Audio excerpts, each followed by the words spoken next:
17వ దేవుని కృపా మహదేశ్వరమును బట్టి ఆ ప్రియుని యందు ఆయన రక్తం వలన మనకు విమోచనము అనగా మన అపరాధములకు క్షమాపణ మనకు కలిగి ఉన్నది.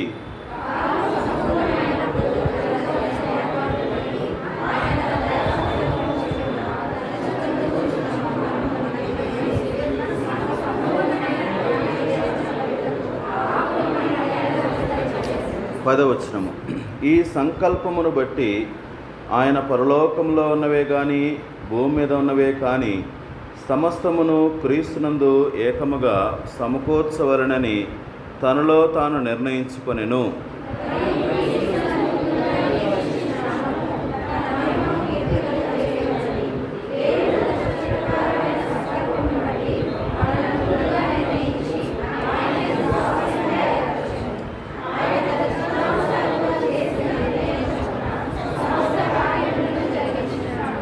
పదమూడవ వచనం, మీరును సత్యవాక్యమును అనగా మీ రక్షణ సువార్తను విని క్రీస్తునందు విశ్వాసముంచి వాగ్దానము చేయబడిన ఆత్మచేత ముద్రించబడితిరి.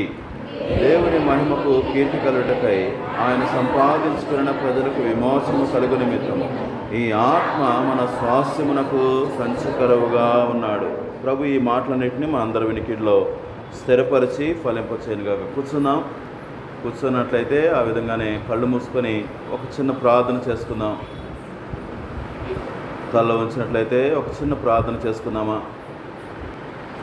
గత వారమంతా భద్రపరిచిన దేవుడు, క్షేమాన్నిచ్చిన దేవుడు, ఈ పునరుద్ధాన దినములో సజీవులుగా ఆయన సన్నిధికి మనల్ని నడిపించాడు కదా. మరి ఆయన చేసినటువంటి ఆ కార్యములు మన జీవితంలో దినదినము నూతన పరుస్తున్నటువంటి ఆయన కార్యాలు, దాన్ని బట్టి మనం ఆయనకి ఏం చెల్లించగలం? ప్రభువుతో చెప్పుకుందామా, ప్రభువా ఈ దినము నువ్వు నా జీవితంలో చేసిన మేలుల విషయమే అయ్యా మనస్ఫూర్తిగా స్తుతించుటకు నాకు సహాయం చేయండి. దేవా నీవు అంగీకరించే ఆరాధన నేను చేయగలిగినట్లుగా నాకు సహాయం చేయండి. ఓ మా ప్రభువా, కృతజ్ఞతా భావముతో మీ సన్నిధిలో సాగిలపడి ఆరాధించడానికి మాకు సహాయం చేయండి అని అడుగుదామా. ప్రేమగల మా ప్రభువా, కనికర సంపూర్ణుడమైన మా తండ్రి, మంచి దేవుడు మా ప్రభువా, మేలు చేసిన దేవుడు మా ప్రభువా, మీకు వందనాలు అయ్యా. మరి మీ ప్రేమను రుచూచినటువంటి మేము, మీ మంచితనాన్ని రుచూచినటువంటి మేము ఈ దినం మా ప్రభువా సజీవులుగా ఈ స్థలంలో కూడుకొని ఉండగా అయ్యా మరొకసారి మిమ్మల్ని జ్ఞాపకం చేసుకోవడానికి మాకు సహాయం చేయండి. నిజమే, మీరు మా జీవితంలో చేసిన మేలులు ప్రభువా మేము అవగాహన తెచ్చుకొని ప్రభువా మరొకసారి అర్థవంతంగా ఆరాధించడానికి మమ్మల్ని సిద్ధపరచమని నిలబడే దాసుడు ఒట్టివాడు ప్రభువా మీ కృపకు అప్పగించుకుంటూ దేవా వచ్చిన ప్రతి బిడ్డతో మీరు మాట్లాడమని, దేవా గ్రహింపు మనస్సు మీరు అనుగ్రహించమని యేసు ప్రభువా మరి కనిపించి కనిపించకుండా ప్రభువా మీ సన్నిధిని మీ వాక్యమును ఆటంకపరిచేటువంటి దుష్టుడి యొక్క ప్రతి కార్యమును మీరు లయపరచమని యేసు క్రీస్తు ప్రభు నామములో అడిగి పెట్టుకుంటున్నాము తండ్రి, ఆమేన్.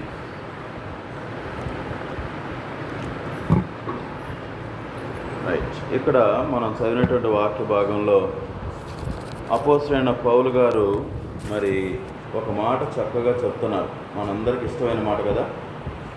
ఏమిటా మాట? ఆశీర్వాదం. ఎంతమంది ఆశీర్వాదం కోరుకుంటున్నారు?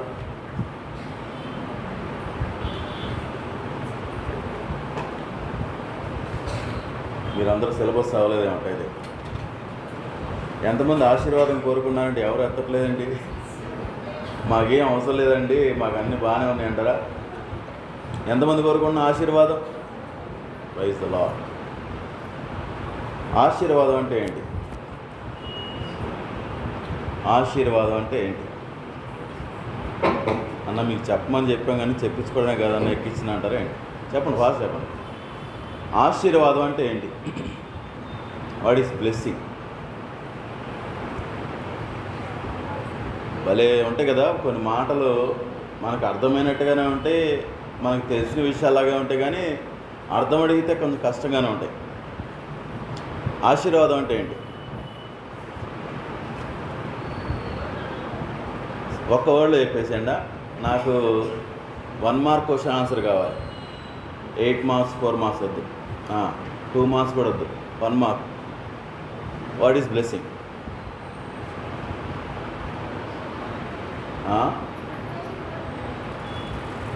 సంతోషంగా ఉండటము ఆశీర్వాదమా? రైట్. నెక్స్ట్ ప్రైజ్లో నెక్స్ట్ ఎవరు? ఇంకా క్షేమంగా ఉండటం, ప్రైజ్లో. ఇంకా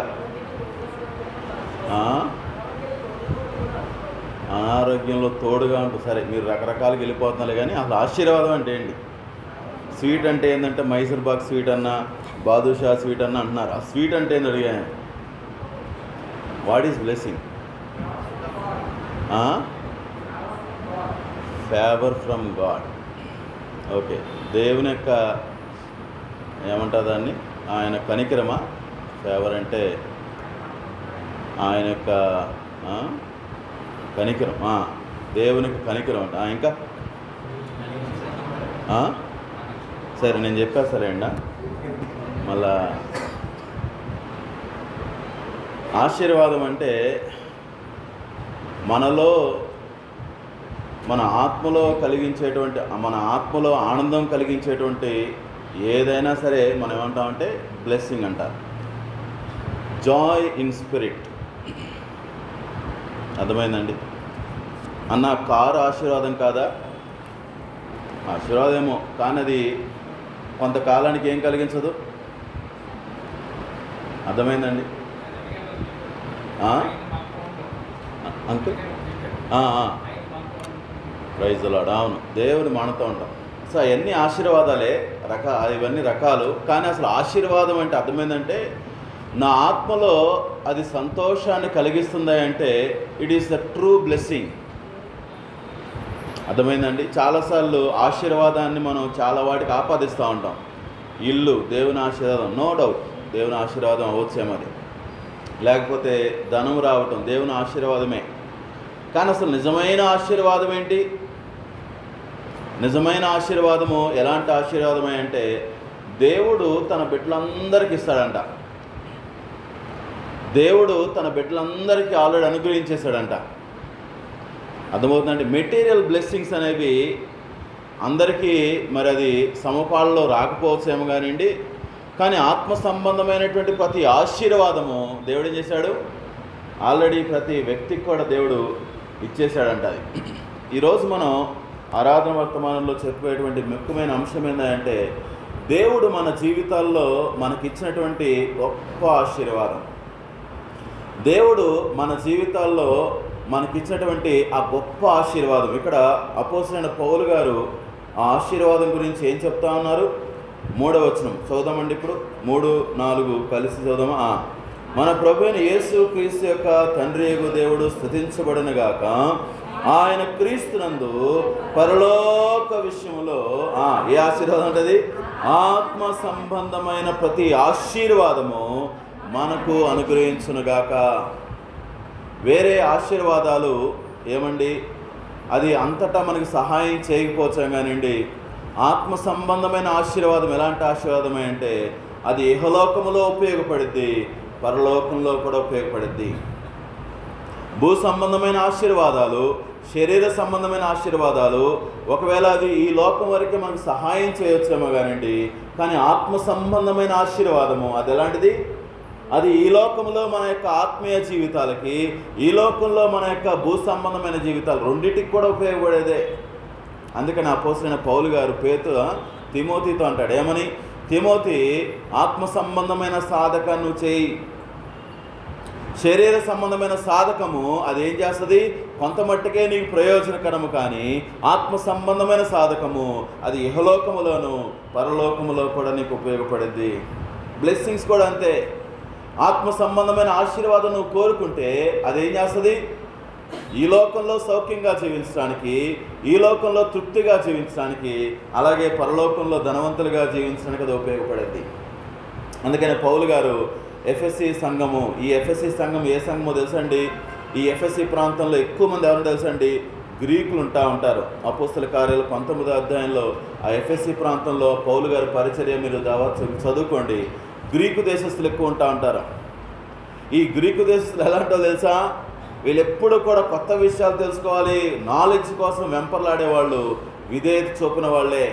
కానీ దేవుడు మహాకృప ఏంటంటే ఈ గ్రీకు వాళ్ళని కూడా దేవుడు దర్శించాడు, రక్షించుకున్నాడు. రక్షించబడిన తర్వాత వాళ్ళకు ఉత్తరం రాస్తా మొట్టమొదటిగానే ఏ విషయాలు చెప్తున్నాడు? అయ్యా మీరంత ధన్యులో తెలుసా? ఏ ధన్యత ఇది? ఆత్మ సంబంధమైన, పరలోక సంబంధమైనటువంటి ఆత్మ సంబంధమైన ప్రతి ఆశీర్వాదము ఏం చేశాడ? ప్రభు మనకి అనుగ్రహించాడు.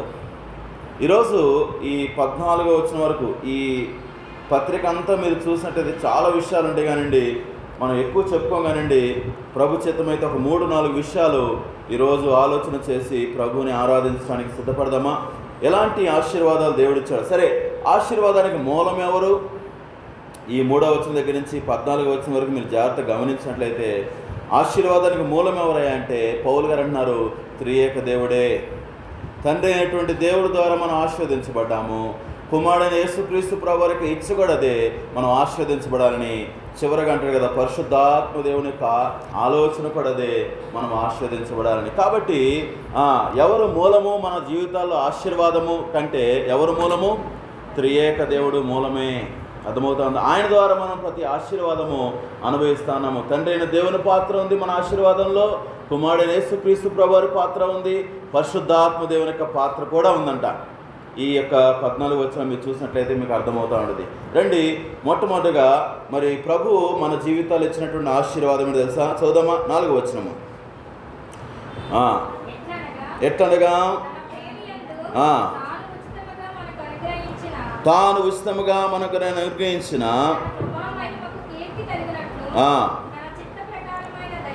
సరే, ఇంత పెద్ద చదువుకోకుండా చివరి మాట చదివేద్దాం ఒకేసారి. ప్రేమ చేత ఆయన క్రీస్తులో మనలను ఏర్పరచుకొనెను. దేవుడు మన జీవితాల్లో ఇచ్చిన గొప్ప ఆశీర్వాదం ఏంటో తెలుసా అండి? ఇటర్నల్ అండ్ స్పిరిచువల్ బ్లెస్సింగ్ ఏంటో తెలుసా అండి? దేవుడు మనల్ని ఎన్నుకోవటమే. We are chosen generation, we are chosen people. ఏమంటా ఉన్నాడు ఇక్కడ పౌలు గారు? అయ్యా మీరు మామూలు కాదు. మీరు ఎప్పుడైనా చూసారా? సెంట్రల్ గవర్నమెంట్ వాళ్ళు కొన్ని మీటింగ్స్ కండక్ట్ చేసినప్పుడు ఎందుకు కండక్ట్ చేస్తారు తెలుసా? కొంతమంది ఐపీఎస్ ఆఫీసర్లు వాళ్ళు పాస్ అవుట్ అవుతా ఉన్నప్పుడు ఒక పెద్ద పెరేడ్ పెట్టి వాళ్ళందరికీ ఏమిస్తారు? మెడల్స్ ఇస్తూ ఉంటారు. ఆ మెడల్స్ ఇచ్చేటువంటి ఆ కార్యక్రమంలో ఎవరైతే ఆ మెడల్స్ సంపాదించారో, ఎన్నుకోబడ్డారో వాళ్ళందరూ ఎలా ఉంటారో తెలుసా?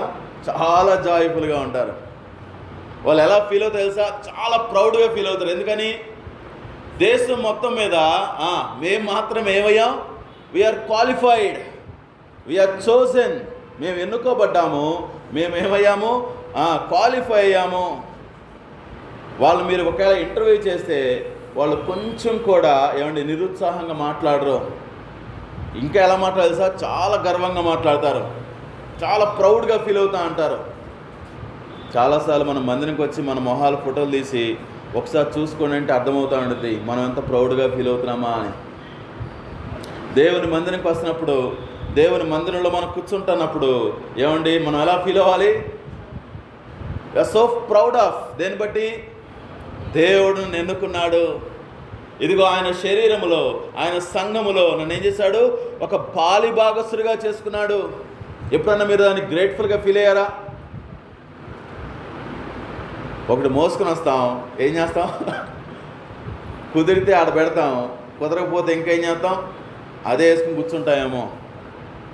వారం అంతా ఉన్న సమస్యలన్నీ తల మీద పెట్టుకొని చర్చిలో కూర్చొని ఏం చేస్తాం? మళ్ళా ఒక పిండి మర పైన పెట్టుకుంటాం. అదేం చేస్తాం? అది ఎప్పుడు ఆడుతూనే ఉంటుంది.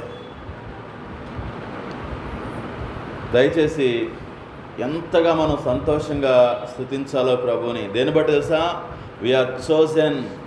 పౌలు గారు చెప్తున్నారు, అయ్యా ఆత్మ సంబంధమైన ఆశీర్వాదము దేవుడు మనకు అనుగ్రహించాడు. అదేంటి తెలుసా? మీరు ఎన్నుకోబడ్డారు, ఏర్పరచబడ్డారు.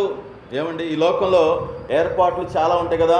ఒక ఐపీఎస్ ఆఫీసరు ఎన్నుకోబడ్డారు అనుకోండి, ఎన్ని సంవత్సరాలు?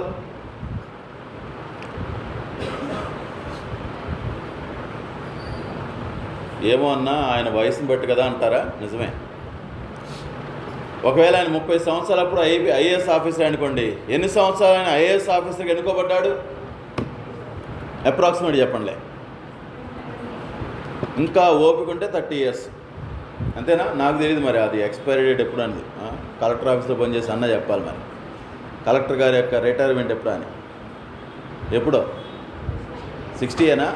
సరే, 30 సంవత్సరాలప్పుడు కలెక్టర్ అయ్యాడు అనుకోండి, ఐఏఎస్ అయ్యాడు అనుకోండి, ఎన్ని సంవత్సరాలు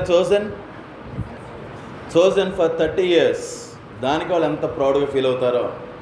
ఒకవేళ ఎమ్మెల్యే అయ్యాడు అనుకోండి, ఎమ్మెల్యే కాలపరిమితి ఎంత? 5 సంవత్సరాలే. నిజంగా మనం ఏమండి, ఎప్పటి వరకు ఎన్నుకోబడ్డావు? For eternal.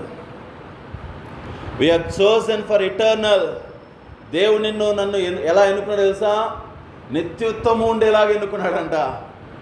నిత్యము ఉండేలాగా ఆయన తన కొరకు ఏర్పాటు చేస్తున్నాడంట. దాన్ని బట్టి మనం ప్రభువుని ఎంతగా స్తుతించబద్దులమైన పేర. చూడండి, యెషయా గ్రంథంలో కొన్ని కారణాలు ప్రభు చెప్తా ఉంటారు ఎందుకు దేవుడు ఏర్పరచుకున్నాడు మనుషుల్ని అంటే. చూడండి, ఒక మాట చదువుదామా? యెషయా గ్రంథము 43వ అధ్యాయం 10వ వచనం. కొంచెం సౌండ్ తగ్గిస్తావా? యెషయా గ్రంథము 43:10.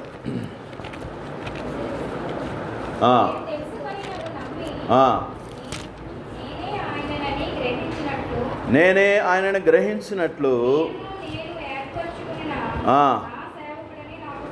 చూశారండి, నేను ఏర్పరచుకున్న నా సేవకుడే సాక్షి.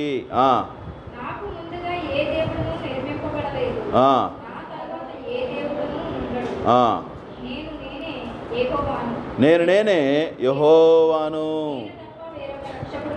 రైట్. కాబట్టి ఏమని ఇక్కడ ప్రభు చెప్తానంటే, నేను ఏర్పాటు చేసుకున్నాను. ఏమండి, నేను ఏర్పాటు చేసుకున్నాను. మరొక మాట ఉంది కదా, మీరు ప్రియులని నేను మిమ్మల్ని ఏర్పాటు చేసుకున్నాను. మరొక మాట చూద్దామా? ద్వితీయోపదేశకాండంలో కూడా ఇదే ఉద్దేశంతో ప్రభు మాట్లాడిన మరొక మాటను చూద్దానండి. ద్వితీయోపదేశకాండము 7వ అధ్యాయం 6వ వచనము. ఇశ్రాయేలు ప్రజల విషయంలో నేను ఎందుకు మిమ్మల్ని ఏర్పాటు చేసుకున్నానని ప్రభు చెప్తున్నారు. ద్వితీయోపదేశకాండము 7వ అధ్యాయము 6వ వచనము. నీవు నీ దేవుడైన యెహోవాకు ప్రతిష్ఠిత జనము.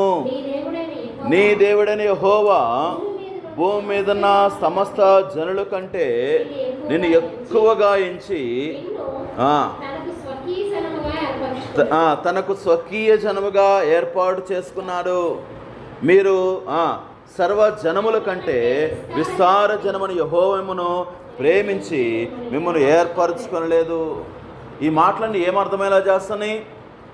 దేవుడు నన్ను ఎన్నుకున్నాడంటే ఏదో గొప్ప విషయం ఉందనే కాదంట.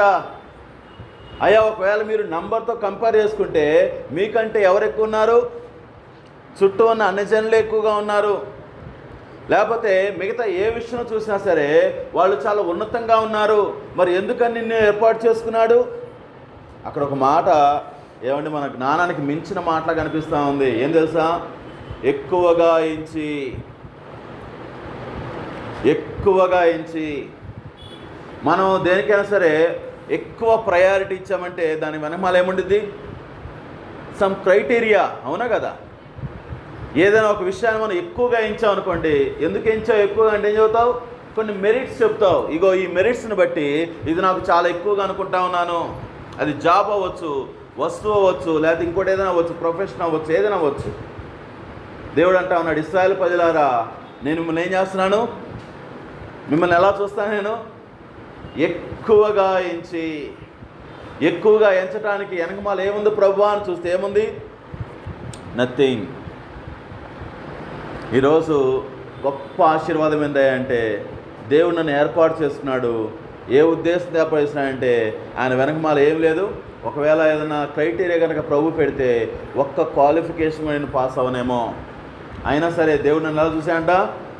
అందరికంటే ఎక్కువగా. ఆ మాట ఒకసారి మళ్ళీ చదువుదామా?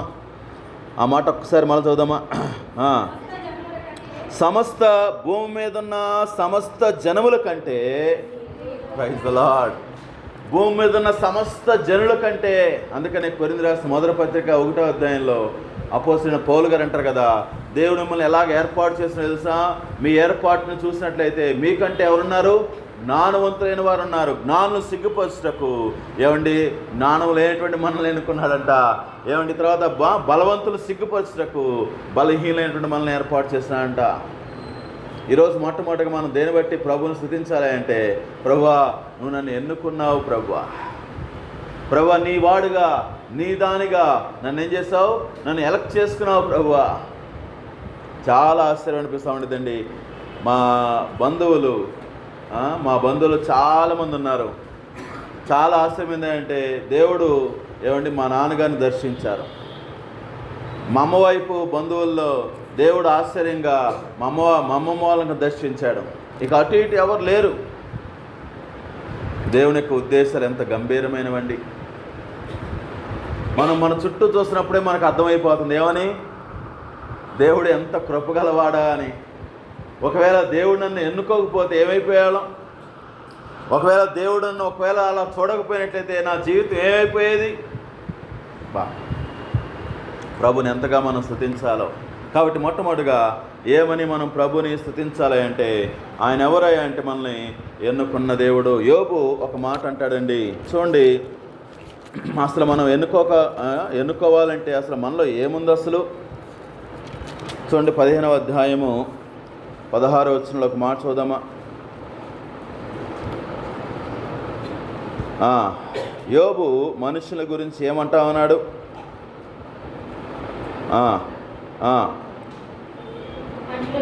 అట్లుండగా హేయుడును చెడినవాడును.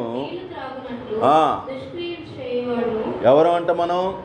హేయులము, దుష్క్రియలు చేయవారము, చెడిపోయినటువంటి వారము. ఎఫ్ఎస్సి పత్రికలోనే చాలా విషయాలు చెప్తారు మన యొక్క బ్యాక్గ్రౌండ్ గురించి. మనం చనిపోయిన వాళ్ళము, పాపము చేతను అపరాధముల చేతను చనిపోయినటువంటి వారము. అయినను సరే ప్రభు ఏం చేశారు, మనల్ని ఆయన ఎన్నుకున్నాడు. ఏమంటే మనం కోరుకోవడం కాదు ఆయన్ని. చాలాసార్లు ఎలా ఫీల్ అవుతామంటే, నేను యేసు ప్రభుని నమ్ముకున్నానండి. నువ్వు నమ్ముకోకముందే ఆయన అనాది కాలంలోనే దేవుడు ఏం చేశాడంట, నిన్ను ఎన్నుకున్నాడంట. కాబట్టి మనం ప్రభుని స్తుతించబద్దులమైన పేర. మరొక మాట చూద్దామండి. రెండవది ఎఫ్ఎస్సి పత్రికలో 2వ ఆత్మ సంబంధమైన ఆశీర్వాదము దేవుడు మన జీవితాల్లో ఏమిచ్చాడే అంటే, చూడండి ఎఫ్ఎస్సి పత్రిక 1వ అధ్యాయము 6వ వచనం చదవమా. 6వ వచనంలోనే మధ్యలో ఒక మాట ఉంది కదా, తన చిత్త ప్రకారమైన దయా సంకల్పము చొప్పున యేసు క్రీస్తు ద్వారా తనకు కుమారులుగా స్వీకరించను. ఇక్కడ దేని గురించి రాయబడతా ఉంది అంటే, సంబంధాన్ని గురించి రాయబడతా ఉంది. మొట్టమొదటిది దేవుడు నిన్ను ఎన్నుకున్నాడు. ఎన్నుకున్నటువంటి దేవుడు ఎలా ఉంచలేదు తెలుసా, బయట నిలబెట్టలా. నిన్ను ఎన్నుకున్న దేవుడు, నిన్ను పిలిచినటువంటి ఆ దేవుడు నిన్ను ఏం చేసి తెలుసా, నీతో ఒక సంబంధాన్ని కలిగి ఉన్నాడంట. ఏం రిలేషన్ అది? కుమారుడు. ఎంత గొప్ప విషయం అండి అది. దేవుడు నిన్ను పిలుచుకొని నిన్నేమన్నాడు, ఇప్పుడు నేను నిన్ను దాసులని పిలవను ఇంకా. ఎందుకంటే మనం అందరం కూడా దేవుని దగ్గర రాకముందు ఎలాంటి వారము? దాసులమే. ఏమండి, ఒక ప్యూన్ని ఏమని పిలుస్తారు? ఆఫీస్లో ప్యూన్ ఏమని పిలుస్తారు? బాగా గౌరవిస్తే పేరుతో పిలుస్తారు, అంతే కదా. కాస్త గౌరవం తగ్గితే పేరు లేకుండా పిలుస్తారు, అంతేనా?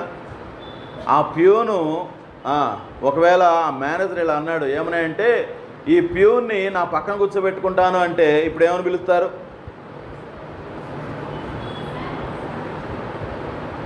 అసలు పిలవటం నోరొస్తుందా? ఎందుకని? ఇదివరకు తన జీవితం ఏంటి, చాలా లో. ఇప్పుడు హెచ్చరించబడిన తర్వాత నోట్లోంచి ఏమి రాదు మనకి, చాలా కష్టం ఉన్నది. ఏమండి, కూర్చోబెట్టుకుని ఆయనకే లేని బాధ మనకి ఎట్ట వచ్చేస్తుందో.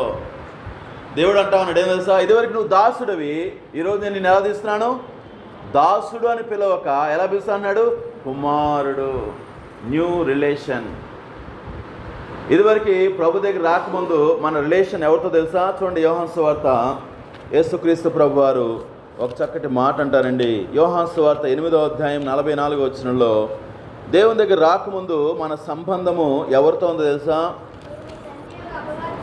8వ అధ్యాయము 44వ వచనము. మీరు మీ తండ్రియగు అపవాది సంబంధులు. ఏమండి, ఆ తర్వాత ఇంకో మాట అంటే పిల్లలు. ఎవరు పిల్లలంట? ఏమండి,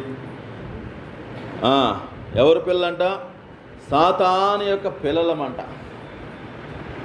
సాతానుతో సంబంధం కలిగినటువంటి వారమంట. జాగ్రత్తగా అర్థం చేసుకోండి. పాపము మానవుని దగ్గర రాకముందు దేవునితో సంబంధం మనకుంది మానవుడికి. ఎప్పుడైతే పాపం వచ్చిందో ఇప్పుడు ఏ సంబంధం తెగిపోయింది? దేవునితో సంబంధం తెగిపోయి ఇప్పుడు ఎవరితో సంబంధం ఏర్పడిందంట? దుష్టుడితో సంబంధం ఏర్పడింది. ఇప్పుడు యేసుక్రీస్తు ప్రభు యొక్క బలియాగము ద్వారా ఆ గొప్ప ఆశీర్వాదం మనకి ఎలా వచ్చింది తెలుసా? ఆ తెగిపోయినటువంటి సంబంధాన్ని మరలా దేవుడు ఏం చేశాడు? మరలా కలిపాడు. ఇప్పుడు ఏమనిపిస్తాయంటే, నా కుమారుడా, నా కుమార్తె. యోహాను సువార్త 1వ అధ్యాయం 12వ వచనంలో ఈ మాట కదా, ఎవరైతే విశ్వాసం ఉంచుతారో వాళ్ళందరినీ కూడా దేవుడు ఏమని పిలుస్తా అన్నాడు? కుమారులు కుమార్తెలగుటకు అధికారం అనుగ్రహించను. కాబట్టి ఈరోజు మనం ఒకవేళ నా జీవితంలో దేవుడు ఇచ్చిన గొప్ప ఆశీర్వాదం ఏమిటని ఆలోచిస్తే రెండవది ఏం కనిపిస్తుంది తెలుసా? దేవుడు తన కుమారుడుగా నన్ను అంగీకరించాడు. నిజంగా ఆ విషయంలో మనం గ్రేట్ఫుల్గా ఫీల్ అవుతున్నామా? ఏమండి, చాలాసార్లు మన తల్లిదండ్రులు కాస్త సంపాదించిన వాళ్ళని బట్టి, లేకపోతే ఒక మంచి పదవిలో కనుక మీ తండ్రి ఉంటే ఆ తండ్రి యొక్క పదవిని బట్టి ఏం చేస్తాం? మనం గ్రేట్ఫుల్గా ఫీల్ అవుతాం. ఏం చెబుతాం అందరికీ? ఒకవేళ మీ అమ్మగారు మేయర్ అనుకోండి, ఉన్నారా? మేయర్ ఉంటారా? అనకాపల్లికి ఉంటారుగా, ఉంటారా? సరే, ఏదో ఉంటుంది కదా హైయెస్ట్ పోస్ట్. మీ నాన్న కాస్త ఏదో చిన్న ఉద్యోగం అనుకోండి, ఏం చెబుతావు? కొత్తగా జాయిన్ అయితే అడుగుతారు కదా, ఏ ఊరు మీది, మీ అమ్మ ఏం చేస్తుంది, మీ నాన్న ఏం చేస్తాడు అనగానే ఫస్ట్ ఏం చదువుతారు? మీ పేరెంట్స్ ఏం చేస్తారంటే ఎవరి గురించి చదువుతావు? నాన్న గురించి చెప్ప ముందు ఎవరి గురించి చదువుతావు? మా అమ్మ ఎవరు తెలుసా? ఎవరు? మేయరు. మా అమ్మ ఎవరు తెలుసా? మున్సిపల్ చైర్పర్సను. మా అమ్మ ఎవరు తెలుసా? ఇదిగో మండల జడ్పీటీసీ మెంబరు. ఎందుకంత ప్రౌడ్గా ఫీల్ అవుతున్నావు? ఇదిగో ఉన్నతమైన స్థితిలో ఉన్నటువంటి ఒక వ్యక్తికి నువ్వు కుమార్తెగా ఉండటం నీకు ఎలా అనిపిస్తుంది? చాలా గొప్పగా అనిపిస్తుంది. ఈరోజు దేవుడిచ్చిన గొప్ప ఆశీర్వాదం తెలుసా? నిన్ను తన కుమార్తెగా ఆయన అంగీకరించారంట. కాబట్టి దాన్ని బట్టి కూడా మనం ప్రభువును స్తుతించాలి. ఈ బంధం ఎలాంటి బంధమో తెలుసా? ఎప్పటికీ తెగిపోని ఇటర్నల్ రిలేషన్. ఇందాక మాట చెప్పాం కదా, దేవుడు నన్ను ఎన్నుకున్నాడు. ఎలా ఎన్నుకున్నాడు? టెంపరీగా కాదు. ఒక 10 సంవత్సరాలు నువ్వు నా వాడివి అనలా దేవుడు. ఫ్రమ్ ఇటర్నల్ టు ఇటర్నల్ నువ్వెవరివి? నా వాడివే. ఇంకా రెండవది, నీతో నాతో సంబంధం ఏర్పాటు చేసినటువంటి దేవుడు ఏమండి, మన బలహీన స్థితిని బట్టి మళ్ళా నువ్వు నా కుమారుడు కాదు అని అండంట. ఇంకా ఒక్కసారి నా కుమార్తె నా కుమారుడిని స్వీకరించిన తర్వాత ఆ సంబంధం ఎప్పటివరకు ఉండిద్ది? Eternal. That is greatest blessing అండి. కాబట్టి రెండవది ఏమిటంటే దేవునితో సంబంధం పేర. చూడండి, హోషేయ గ్రంథము 1వ అధ్యాయంలో ఒక చక్కటి మాట ఇశ్రాయేలు ప్రజల విషయంలో దేవుడు ఒక రిలేషన్ బిల్డప్ చేసుకుంటూ వాళ్ళతో చెప్పిన మాట చదువుదామా? హోషేయ గ్రంథము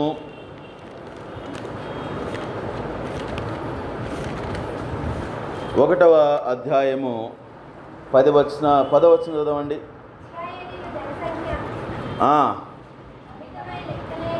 ఇశ్రాయేలు జనసంఖ్య అమితమై లెక్కలేని సముద్రపు ఇసుకంత విస్తారమగును. ఏ స్థలమందు నా జనులు కారణ మాట జనులు వారితో చెప్పుదురో ఆ స్థలముననే మీరు జీవము గల దేవుని కుమారులై ఉన్నారని వారితో చెప్పుదురు. దేవుడు ఇదివరకు మనం ఎలాంటి వారము? ఆయన వారము కాదు. దేవుడు మనల్ని ఏం చేశాడంటే తృణీకరించాడు. దేని బట్టి? పాపాన్ని బట్టి. కానీ ఈరోజు దేవుడు ఎలాంటి వాడాయంటే ఆయన ఆ బలియాగము ద్వారా, ఆ బలియాగాన్ని మనం ఆపాదించుకోవటం ద్వారా మనం ఏమంటాం? ఆయనకి కుమారుడినైపోయాను, కుమార్తెనైపోయాను. ఏ నోటితో దేవుడు తృణీకరించాడో, కాదని చెప్పాడో, ఏమండి అప్పుడు ఆ దేవుడు ఏమని పిలుస్తున్నాడు? ఇదిగో ఈ రోజు నుంచి మీరు నాకు కుమారులు కుమార్తెలై ఉందరు. ఆ పైన 9 వచనాలు మీరు చూస్తే ఇశ్రాయేలు ప్రజల పూర్వపు స్థితిలో వారు ఎలాంటి నిందలో ఉన్నారు చెప్తా, ఈ 10వ వచనంలో దేవుడు గొప్ప ఆదరణ మాట చెప్తున్నాడు, మీరు నాకు కుమారులైందురు. కాబట్టి దాన్ని బట్టి మనం ప్రభుని ఎంతగా స్తుతించాలో. కొరింథీ రాసిన 2వ పత్రికలో కూడా పౌలు గారు అంటారు కదా, ఏమని మీరు ప్రత్యేకంగా ఉండు అంటూ 5వ అధ్యాయంలో చెప్తా, చివరిలో ఏమంటాడు? 18వ వచనం చివరి మాటలో, ఇదిగో నేను మీకు తండ్రినైందును, మీరు నాకు కుమారులు కుమార్తెలు. నిజంగా ఈ మాటలన్నీ చదువుతున్నప్పుడు ఎంతగా మనం ప్రభువును స్తుతించాలో అనిపిస్తూ ఉందండి. ఎవరు మన తండ్రి? ఈ సృష్టి అంతటిని సృజించినటువంటి దేవుడు నా తండ్రి. మీకు చాలాసార్లు ఈ మాట చెప్పినట్టు నాకు గుర్తుంది. కాకినాడలో నేను ఉద్యోగం చేస్తున్నప్పుడు పొద్దున్నే JNTU రోడ్లో వాకింగ్ చేసేవాళ్ళు. వాకర్స్ అందరూ అక్కడ చేస్తాను అనమాట. ఎందుకంటే వెహికల్స్ ఎక్కువ వెళ్ళమని. గ్రౌండ్ ఉండేది, గ్రౌండ్ పక్కన తిరుగుతూ ఉండాలి. ఒక చాలా రిచ్ పీపుల్ అన్నమాట. మరి ఆయన మొహం నేను చూడలేదు కానండి, కారు పెట్టి ఆయన ఎటో వెళ్ళిపోయాడు. నేను నడుచుకుంటూ వెళ్తుంటే ఆ కారు చూసి నా జన్మలో చూడాలి అలాంటి కారు, ఇప్పుడు కూడా చూడాల. మరి ఆ లోగో కూడా నాకు గుర్తులేదు, అంత పెద్ద అవేర్నెస్ నాకు లేదు. ఇప్పుడంటే లోగో చూసి పలానా కారు బ్రాండ్ అని చెప్పేస్తాం, కానీ అప్పుడు నాకు అంత పరిజ్ఞానం లేదు. కానీ చూస్తుంటే నాకు అనిపిస్తుంది చాలా కాస్ట్లీ కార్ అని. ఒక్క నిమిషం అనుకున్నా, ఏమని తెలుసా? ఏమని? వాళ్ళ ఇంట్లో పుడితే ఎంత బాగుండో అని. ఏమండి, వాళ్ళ ఇంట్లో పుడితే ఎంత బాగుండో. ఎందుకని? చక్కగా ఆ కారు నేను డ్రైవ్ చేయొచ్చు కదా. 1-2 అడుగులు వేసిన తర్వాత ఏమండి ఇంటికి వచ్చే లోపల ప్రభు ఒకటేసి చెబుతామాట, ఏమని? బుద్ధి లేనోడా, ఏమని? ఆ కారు ఉన్నటువంటి వ్యక్తిని నువ్వేమనుకుంటున్నావు? మా నాన్న అయితే ఎంత బాగుండో అనుకుంటున్నావు. నీ పరలోకపు తండ్రి ఎలాంటి వాడు? ఈ సమస్త భూమి మీద ప్రతి ఐశ్వర్యము కూడా ఆయనదే. అంత ఉన్నతమైన దేవుడు నా కుమారుడా అని పిలుస్తుంటే దాని విషయంలో మనం ప్రివిలేజ్గా ఫీల్ అవ్వట్లేదేమో. ప్రభుని ఆ రోజు ఎంతగా స్తుతించాను ప్రభువా, ఎంత బుద్ధి లేని ఆలోచన చేశాను ప్రభువా. కాబట్టి ఈరోజు మనం ప్రభుని ఒకవేళ ఆరాధిస్తే దేన్ని బట్టి ఆరాధించాలి తెలుసా? ప్రభువా, నాకు నీ కుమారుడుగా నీ కుమార్తెగా నన్ను అంగీకరించావు ప్రభువా, ఇది గొప్ప ఆశీర్వాదము, దీన్ని బట్టి స్తుతిస్తున్నానయ్యా. మరొక మాట మనం చూద్దామా రండి. మరొక మాట ఎఫెసీ పత్రికలోనే మరొక ఆశీర్వాదం గురించి అక్కడ రాయబడింది పేర. చూద్దామా? ఎఫెసీ పత్రిక 1వ అధ్యాయం 7వ వచనము. ఎఫెసీ పత్రిక 1:7. దేవుని కృపా మహదేశ్వరుని బట్టి ఆ ప్రియుని యందు ఆయన రక్తం వలన మనకు విమోచనము. మరొక గొప్ప ఆశీర్వాదము దేవుడు మనకి ఇచ్చాడండి. ఏంటి తెలుసా? రిడెంప్షన్. విమోచన. విమోచన అంటే అర్థమైంది తెలుసా అండి? క్రయము చెల్లించి విడిపించటము. విమోచన అనే మాటకు అర్థమైంది అంటే వెల చెల్లించి విడిపించటము. దేవుడు మనల్ని ఎంత వెల చెల్లించాడు చూడండి. పేతురు రాసిన మొదటి పత్రికలో చాలా స్పష్టంగా ఏమండి నిర్మోహమాటంగా ప్రభు చెప్పినట్టు ఒక మాట చూద్దామా? పేతురు రాసిన మొదటి పత్రిక 1వ అధ్యాయము 18-19 వచనం చదువుదామండి.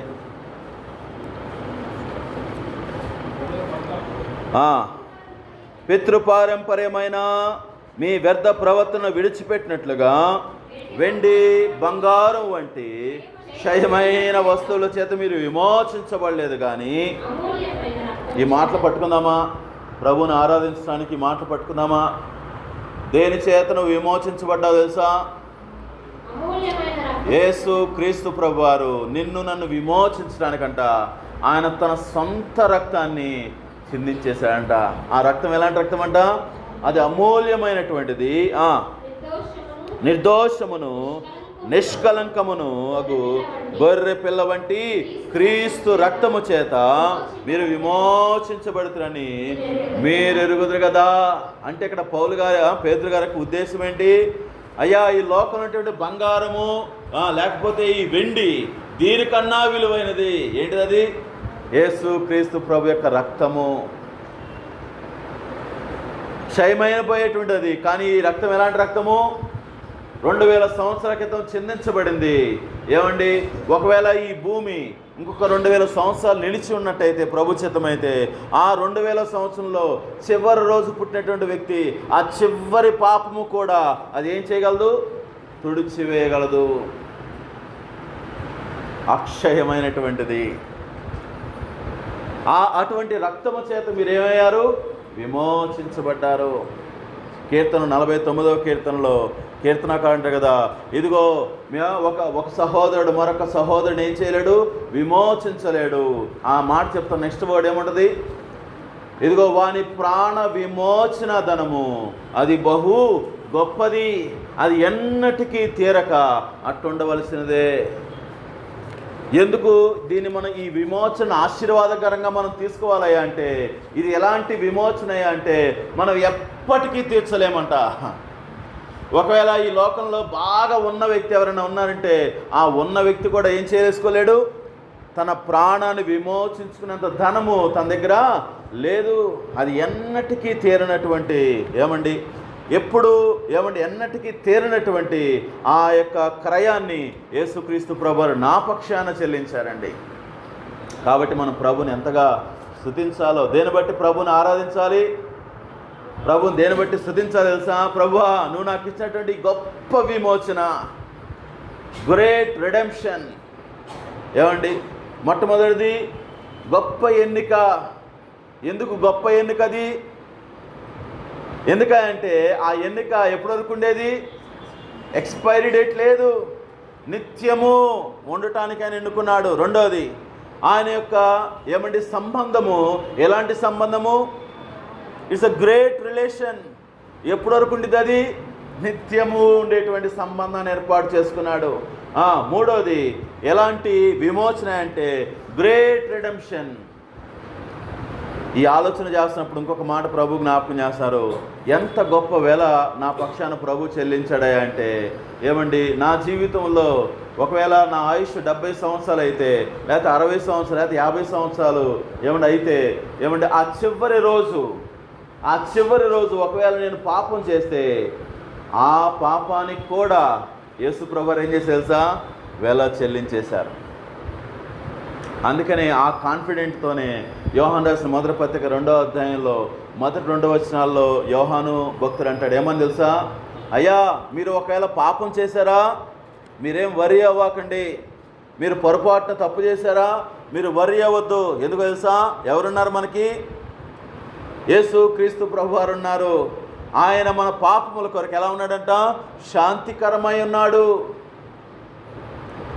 యేసుక్రీస్తు ప్రభువారు నా పాపాన్ని ఎంత వెల చెల్లించారా అంటే సంపూర్తిగా చెల్లించారండి.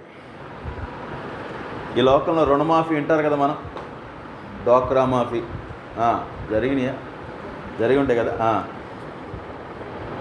ఆ మాఫీ చేసిన ఆయన ఇలా అన్నాడా? అమ్మా, చేసినవి చేయబోయేవి మాఫీ చేసి అంటాడా? ఎవరనరా మాట. ఎందుకని? ఒకవేళ నువ్వు చేయబోయే వాటి మీద మాఫీ చేస్తా అంటే మనం ఏం చేస్తాం? రాని అంటాం. కానీ ఈ దేవుడు ఎలాంటి దేవుడు? బాబోయ్, నా పూర్వ పాపాల కొరకు ఆయన చెల్లించేశాడు. నా భవిష్యత్తు పాపాల కొరకు కూడా ఈ దేవుడు ఏం చేశాడు? సంపూర్తిగా వెల చెల్లించేశాడు. కాబట్టి మన ప్రభుని ఎంతగా స్తుతించాలో. మరొక మాట చూసి మనం ప్రభుని ఆరాధించడానికి వెళ్దాం రండి. మరి ఎఫెసీ పత్రిక 1వ అధ్యాయం 14వ వచనంలో మరొక చక్కటి మాట ఆశీర్వాదం గురించి ఇక్కడ జ్ఞాపకం చేస్తారు. ఏమని అంటే స్వాస్యం అనే మాట పట్టుకుందామా? ఎఫెసీ పత్రిక 1వ అధ్యాయము 14వ వచనంలో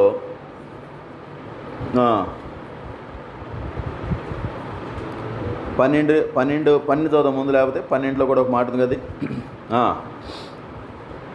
మరియు క్రీస్తు ముందుగా నిరీక్షించిన మనము తన మహిమకు కీర్తి కలగవలనని దేవుడు తన చిత్త ప్రకారమైన సంకల్పమును బట్టి మనల్ని ముందుగా నిర్ణయించి ఆయన యందు ఏం చేశాడంట? స్వాస్యముగా ఏర్పరచుకొనెను. ఆయన యందు స్వాస్యముగా ఏర్పరచెను. చూడండి, రెండవ నెంబర్లో ఏమని రాయబడింది? మనకొక స్వాస్యము ఏర్పరిచెను. యేసుక్రీస్తు ప్రభువారు మనకిచ్చిన గొప్ప ఆశీర్వాదం ఏంటో తెలుసండి, ఆయన మన కొరకు ఏమండి గొప్ప శ్వాసాన్ని ఇచ్చాడంట. ఏం శ్వాసం అది? ఎన్ని విషయాలు ఉంటాయో ఏమండి. ఆ స్వాస్యంలో హెబ్రీ పత్రిక 1వ అధ్యాయంలో అంటే కదా, ఆ స్వాస్యం ఆయన మనకిచ్చిన గొప్ప రక్షణే. ఏమండి కొలస్సీ పత్రికలు అంటే కదా, ఆ స్వాస్యం ఏంటయ్యా అంటే అది వారబాడినది. ఆ మాటలు ఒకసారి చదువుదామా? పేతురు రాసిన పత్రికలో తర్వాత కొలస్సీ రాసిన పత్రిక 2 మాటలు మనం చూడండి. ఆ స్వాస్యం గురించి ఏమని రాయబడింది? పేతురు రాసిన మొదటి పత్రిక 1వ అధ్యాయము 4-5 వచనం చూద్దామండి. దేవుడు మనకి ఇచ్చినటువంటి ఆ గొప్ప స్వాస్యము ఏందంట, ఎలాంటిదని చెప్తున్నాడు ఇక్కడ?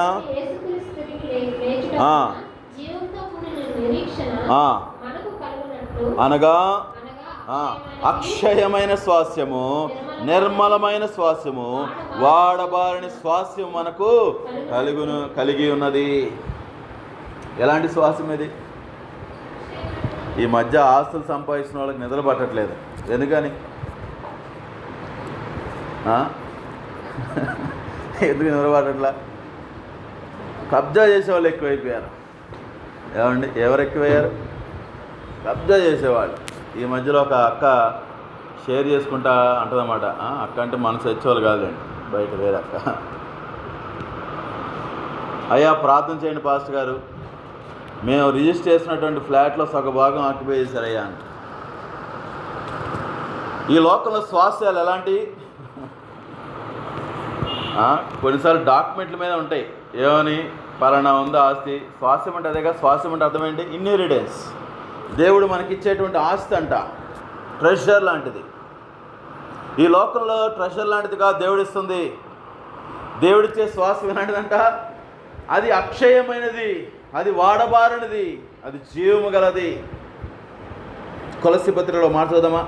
కొలస్సీ పత్రిక 1వ అధ్యాయము 13-14 ఆ స్వాస్థ్యం గురించి ఇంకొక శ్రేష్టమైన మాట పౌలు భక్తుడి ద్వారా ప్రభు రాయించారు. చూద్దాం మాట. కొలస్సీ పత్రిక 1:13-14 పరిశుద్ధులతో అనే మాట చూద్దామా? పైన ఉంది కదా, అది 12 చివరి చూడండి, మూడవ లైన్ కదా. తేజోవాసుని పరిశుద్ధుల స్వాస్యములో ఈ స్వాస్యము ఎలాంటిదంట? పరిశుద్ధులతో ఉండే స్వాస్యము. కొంతమంది చాలా వరి అవుతారు ఆస్తులు ఉన్నా సరే. ఎందుకో తెలుసా? ఆ స్థలం పక్కన ఎవరుంటారు అని. ఎక్కడ కొనాలి, ఏడగొంటాం, ఎక్కడ తక్కువ రేట్ వస్తుందంటే పలానా చోట తక్కువ రేట్, ఆ పక్కన ఎవరుంటారో, ఎవరితో ఉండాలో.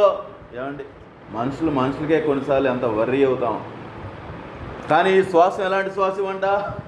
ఎవరితో ఉండబోతాం మనం? పరిశుద్ధులతో కలిసి ఆ స్వాస్యంలో ఉండబోతా ఉన్నాం. నిజంగా అది ఎంత జాయ్ఫుల్ విషయం అండి. కాబట్టి ఏమిటి ఇది? నిత్యము ఉండేటువంటి స్వాస్యము, ఇటర్నల్ ఇన్హెరిటెన్స్. మొట్టమొదటిది ఇటర్నల్ చోజన్, ఏమండి నిత్యమైనటువంటి ఎన్నిక. రెండోది ఇటర్నల్ రిలేషన్, దేవుడు ఎలాంటి సంబంధాన్ని కలిగించాడంట? నిత్యము ఉండే సంబంధం ఇది. మూడోది మూడోది ఏంటిది? ఎలాంటి విమోచన, ఏమండి కంప్లీట్ రెడెంప్షన్, సంపూర్ణమైనటువంటి వెల. నాలుగోది ఎలాంటి ఆశీర్వాదమయ్యా అంటే గొప్ప శ్వాసాన్ని దేవుడు మనకి ఇచ్చాడంట. ఎలాంటి శ్వాసం అది? Eternal inheritance. ఏమండి అది పాడైపోయేది కాదు, ఏమండి ఎవరో ఆక్యుపై చేసేది కూడా కాదు. ఎవరితో ఉంటామంట? పరిశుద్ధులతో కలిసి ఉండేటువంటి గొప్ప శ్వాసాన్ని దేవుడు మనకు అనుగ్రహించి. కాబట్టి వాటన్నిటిని బట్టి కూడా మనం ప్రభువుని స్తుతించబద్దులమైన పేరు. రండి దయచేసి కళ్ళు మూసుకున్నట్లయితే కొద్ది నిమిషాలు ప్రభువుని ఆరాధన చేద్దాం.